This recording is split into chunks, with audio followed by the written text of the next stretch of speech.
अस्सलाम वालेकुम दोस्तों, क्या हाल है। तालीम सब के लिए यूट्यूब चैनल के साथ मैं आपके रूबरू हूँ। तो आज का जो हमारा मौजू है वो है नावल। नावल क्या है?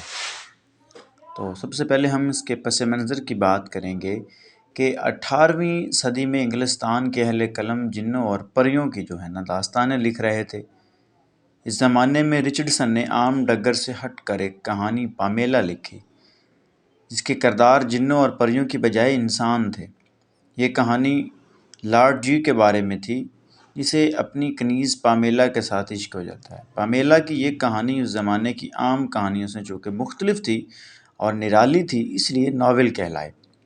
तो नावल अतालवी ज़बान का लफ्ज़ है, जिसके मानी हैं अनोखा, निराला। दास्तान की तरक्की याफ्ता शक्ल को हम नावल कहते हैं।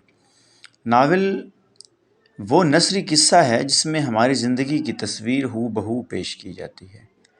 पैदाइश से लेकर मौत तक इंसान जिन भी हालात से गुज़रता है या इस ज़िंदगी में जो भी मामलात पेश आते हैं, वो सब नावल का मौजू हैं।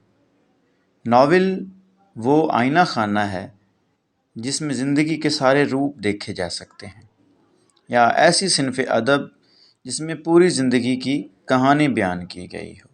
नावल उस किस्से कहानी का नाम है जिसका मौजू इंसानी ज़िंदगी हो या इसका कोई पहलू हो। नावल की इनफरादियत ये है कि नावल पढ़ने की चीज़ है।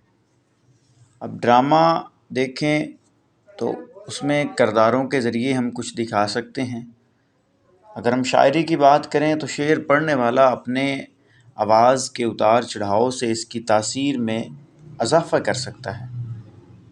लेकिन नावल जो है उसको पढ़ने के बाद ही जो है कोई इंसान जो है ना वो समझ सकता है बेहतर तौर पर। तो इसके जो अज्जा हैं वो प्लॉट है, किरदार हैं, मंज़र निगारी है, असलूब है और मुसन्निफ़ का नुक्ता नज़र है। तो जी इसके बाद हम जो है अगली वीडियो में आपको जो उर्दू नावल का जो इर्तिक़ा है उस पे बात करेंगे, और इसी तरह जो असनाफ़ अदब हैं उन पर भी मज़ीद बात करेंगे। बहुत शुक्रिया।